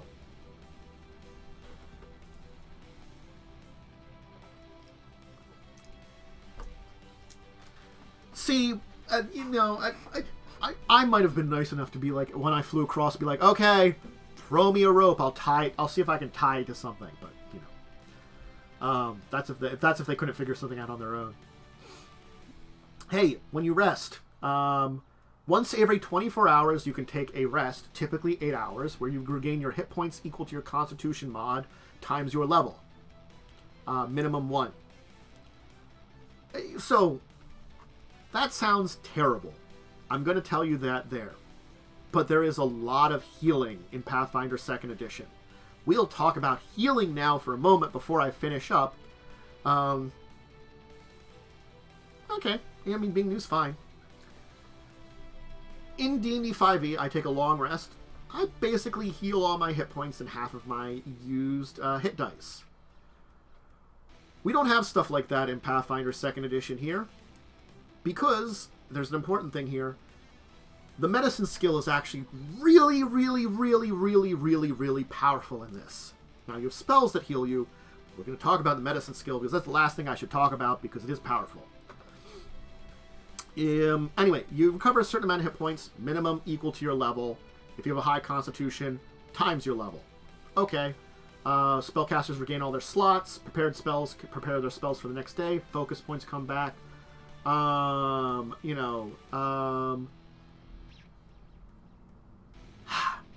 Magic items. You can connect with up to 10 worn magic items in a day. Hey, this is something different. Remember, you've got like certain things you can connect up with. What's the terms for it? I forgot off the top of my head for D&D 5e. For connecting with magic items. God. Anyway, you can do 10 items that you can kind of wear on you and get the benefit from in Pathfinder. Attunement, thank you. My brain just sometimes doesn't work. People that will realize that have seen plenty of my videos or watched plenty of my streams know that that happens. Anyway, in Pathfinder 1e, you had body slots. You could fill those body slots. There was a whole lot of them. You've got a limited amount of attunement in 5e. This is somewhere in the middle. You can just have 10 things that you wear on you. These are worn magic items. You can have 10 worn magic items. This is not your weapons. This is not things you carry. This is just 10 things you can wear that give you bonuses. That's important stuff to know. And there's some downtime, long-term rest, retraining. Hey, there's a retraining rules for feat skills and class features built into the system. So if I don't like a class feature and I want to retrain it, I can take a week to retrain it. There are certain ones that they do mention, like a druid order or wizard school, which will take at least a month.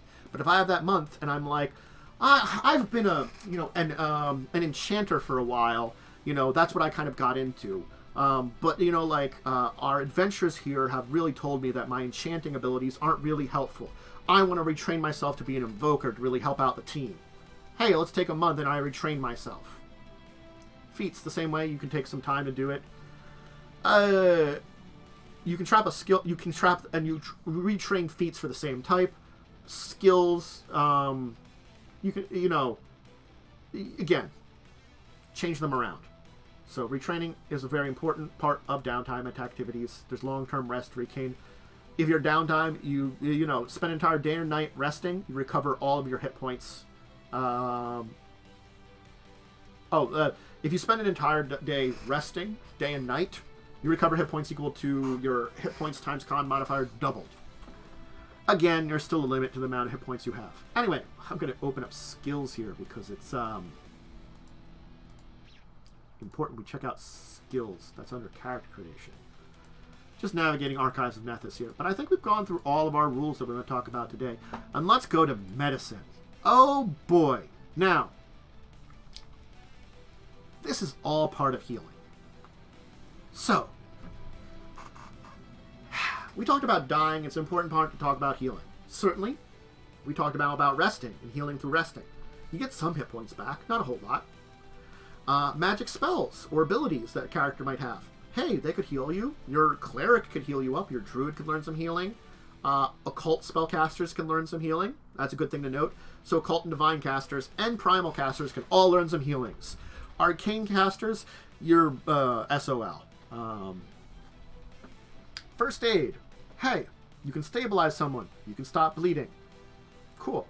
Treat disease. Treat poisons. Treat wounds. You can spend 10 minutes on one living creature. It's temporary immune to treat wounds for 1 hour. But this can overlap with the time you spent treating it. You make a medicine check, usually DC 15, adjusted by circumstances. And then if you're an expert, you can attempt a DC 20. If you're and to regain 10 extra hit points. If you're master, a DC 30 and regain 30 extra hit points. Legendary DC 40, regain 50 extra hit points. And if you're successful, you heal them 2d8. If you're critical successful, you heal them 4d8. Once per hour, per character, I can just go, treat your wounds, and critical failure is the only time you do some extra damage to them.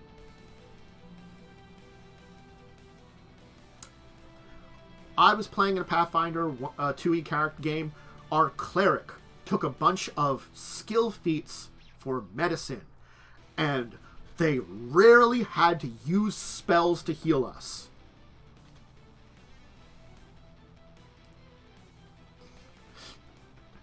Yeah. I did a character creation.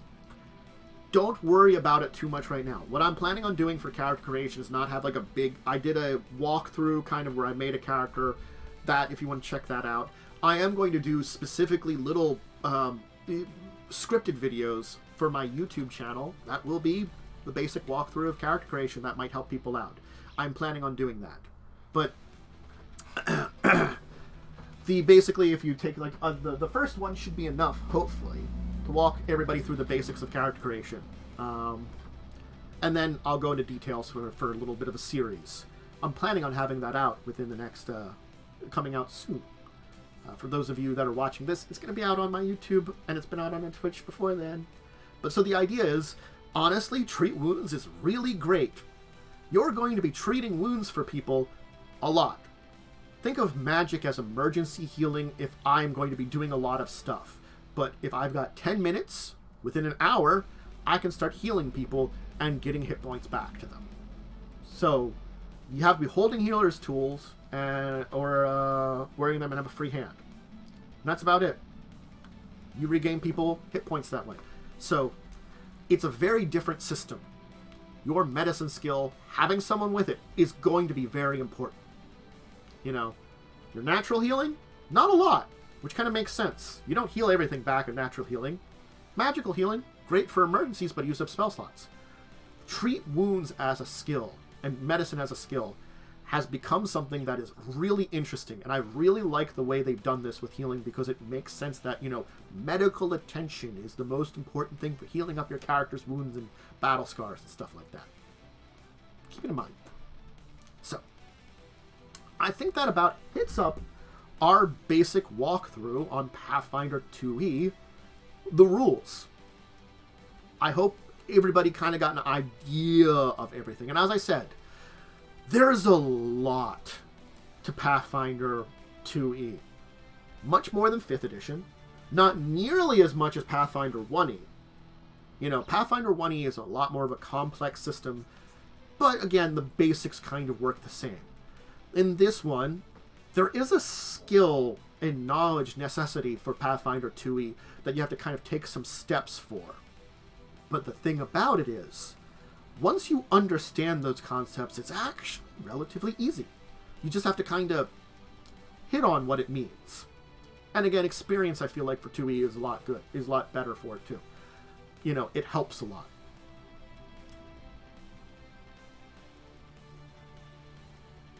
Yeah, like medicine, heal checks in Pathfinder 1e, or medicine skill in D&D 5e.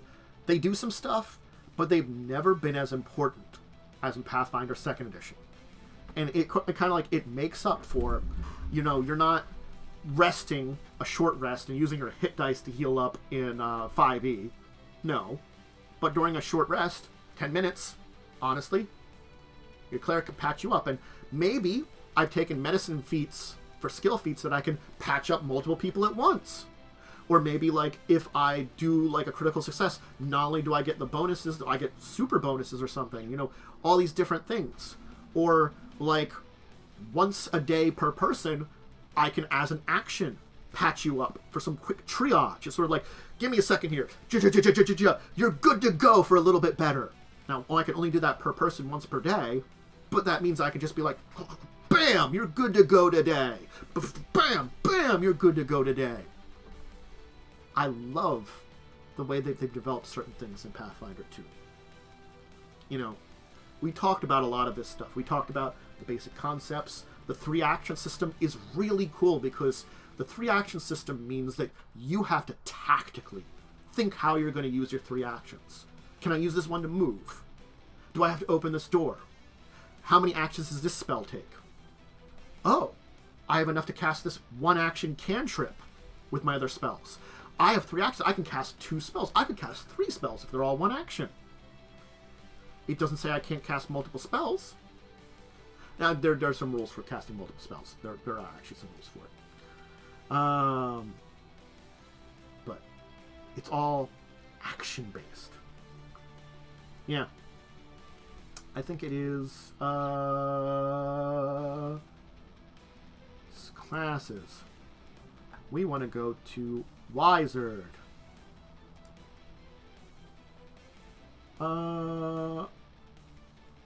Which one is Quicken Spell? I think there's a Quicken Spell. There's no Quicken.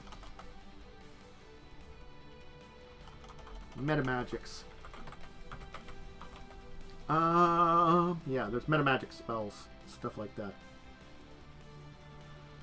But yeah, no. The thing is, you're limited by your actions. You have to think about it that way. And the thing is, though, most spells cost 2 actions. Some of them cost 3 actions.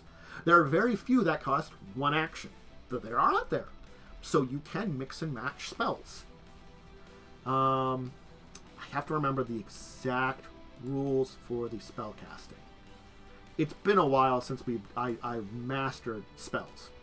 But it'd sort of be like I cast, like, I did all oftentimes. I'd cast a short spell and then use a cantrip with it. You know. But again, you have 3 actions. Use them how you want. You know, that's the big thing is, you have 3 actions. So my spell casting is based around those 3 actions.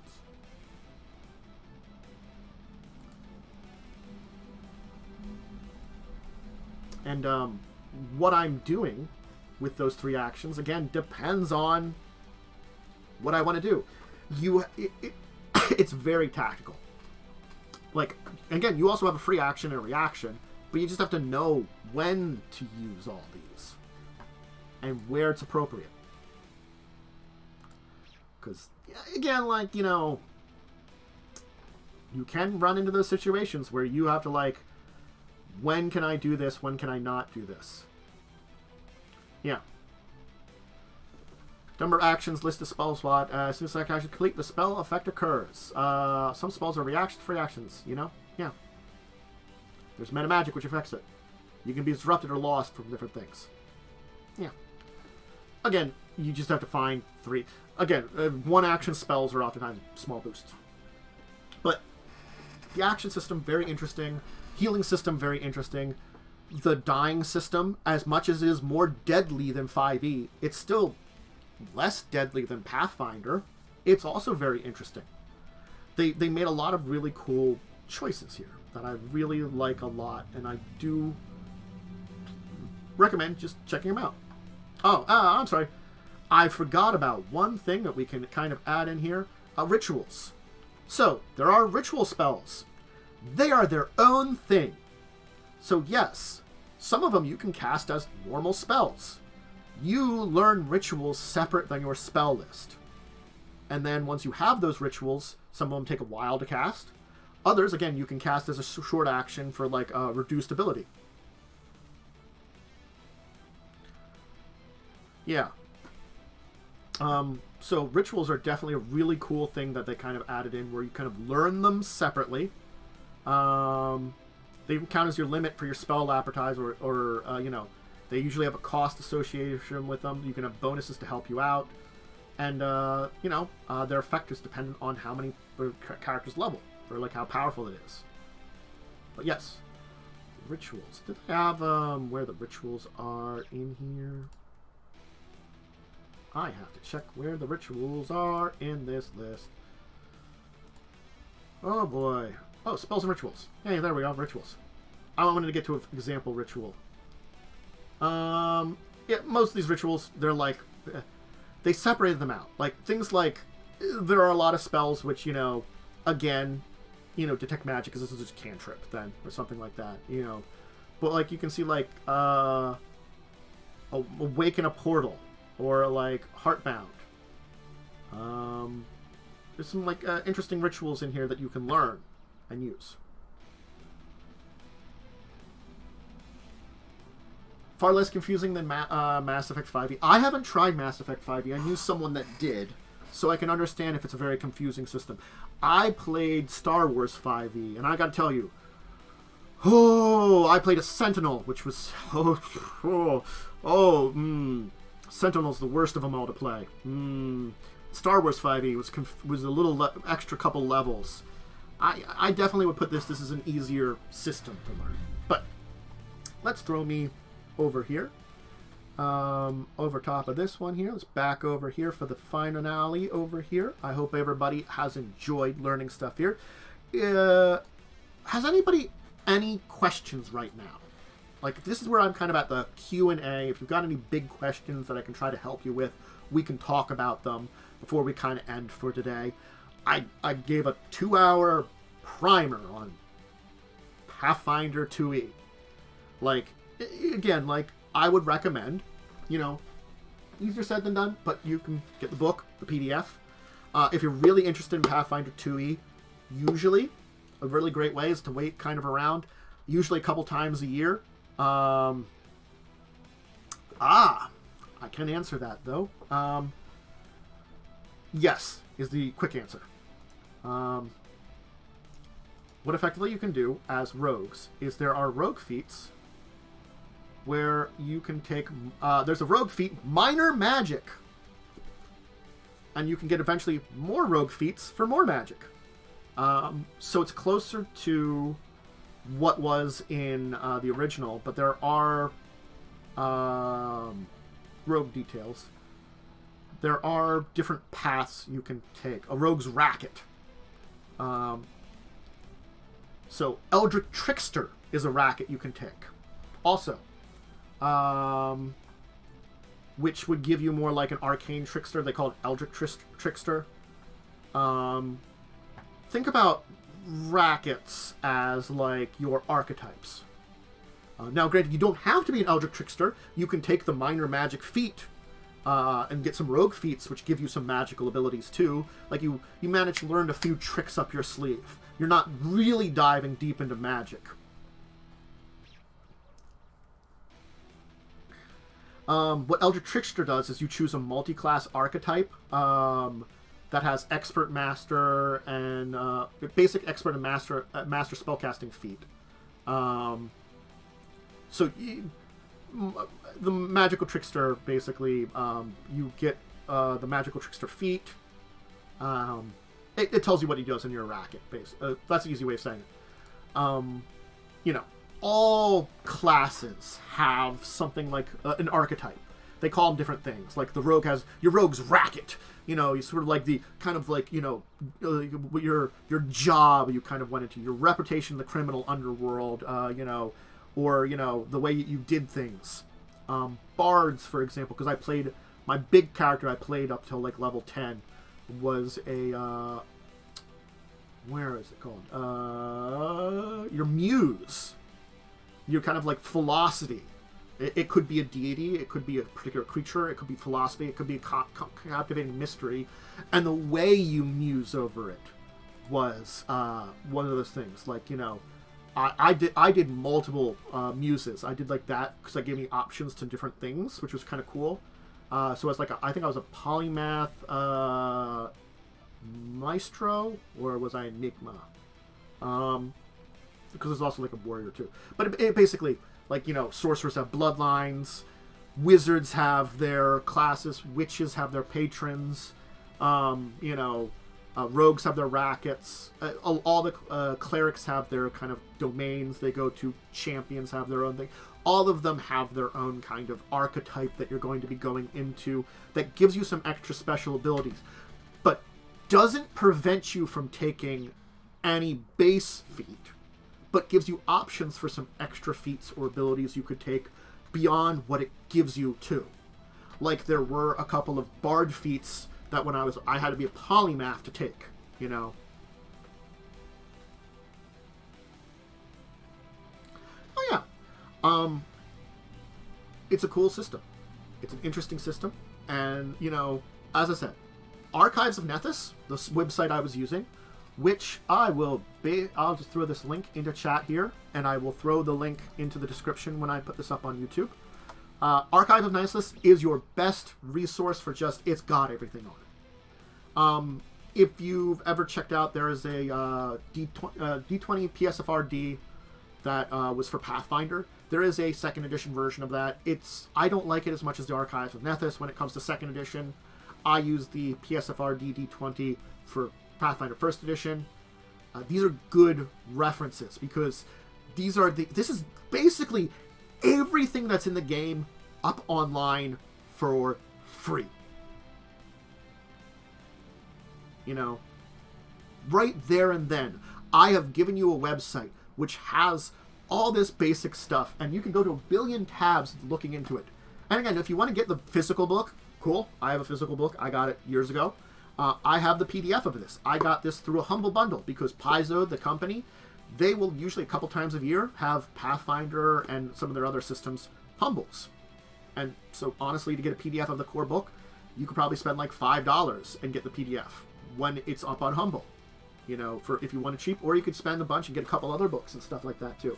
I think there was one that was up right now. Let me check Humble. There was one a couple weeks ago. Let me just check Humble Books. Yeah, the Pathfinder one is up right now. It's up for how many more days? 6 more days. For $5, you could get the Bestiary, the Beginner's Box, the Core Rulebook, the Character Pawn Collection, the Lost Omens World Guide if you want to use Galarian, and a one-shot. $5. I think they've had some ones where you can get like a coupon for a printed copy of the book too, but not this one, unfortunately. Yeah. Again, it's just that sometimes, like, I have avoided those, but sometimes they do that too. Yeah, I like a good physical book when finance is alive. And I'm going to, before we end for the day, because we are talking Pathfinder 2nd Edition, show off my bling, because I was at a convention, and I got this.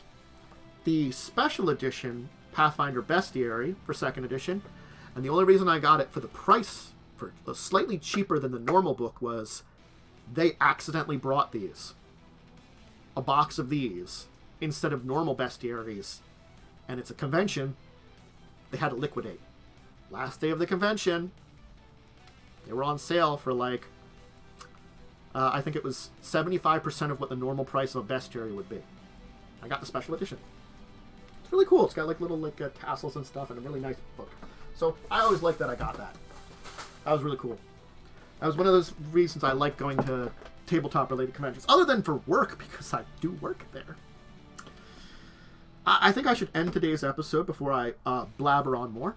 So next week, I'll be doing more tabletop things. It's Tuesdays and Thursdays are tabletop days. If you want to check out my gaming streams, for those of you who are checking this on YouTube, that's Mondays, Wednesdays, Fridays. I start a little bit earlier in the morning. I usually have live play of games. The current one, as of this stream/video going up, is Buccaneers of Shackle Sea every Wednesday evening. It's a Pathfinder 1st Edition game. Pretty fun. And discussing tabletop on Saturdays, where I chat about the tabletop news of the week and some suggestions and advice for running and playing in tabletop games. Usually not as in-depth about a single system here. But sounds like most people are good to go here. Again, join us live if you want to ask questions, or again, when it's up on YouTube, throw questions up in the comments, and I'll answer them. I'll make sure to check them out. So, I'm going to get going for today. Thank you, everybody that joined live, everybody that checks out this video when it's up on YouTube. And I hope you all get more interest in it. It sounds like we got some interest in Pathfinder 2nd Edition. I'm happy about that. It's an edition that I really love, and I've actually been making plans to throw up here on the channel for some live play sometime this year. So expect that too. And I'm always up for Discord, Twitter, or anything like that, messaging me for more advice about it. Anyway, I'm going to get going. I got some lunch to get. I got some, hanging out to do and some things to do. So, hey, everybody, hope you've learned a little bit, and have a great rest of your day. And, for those of you checking it out live, thank you for joining. For those of you on YouTube, I hope you also enjoyed it. Anyway, for now, I'm going to say goodbye because I got to upload some stuff to YouTube. Anyway, farewell, everybody. Have a good one. Have an enjoyable one. Thank you for stopping by.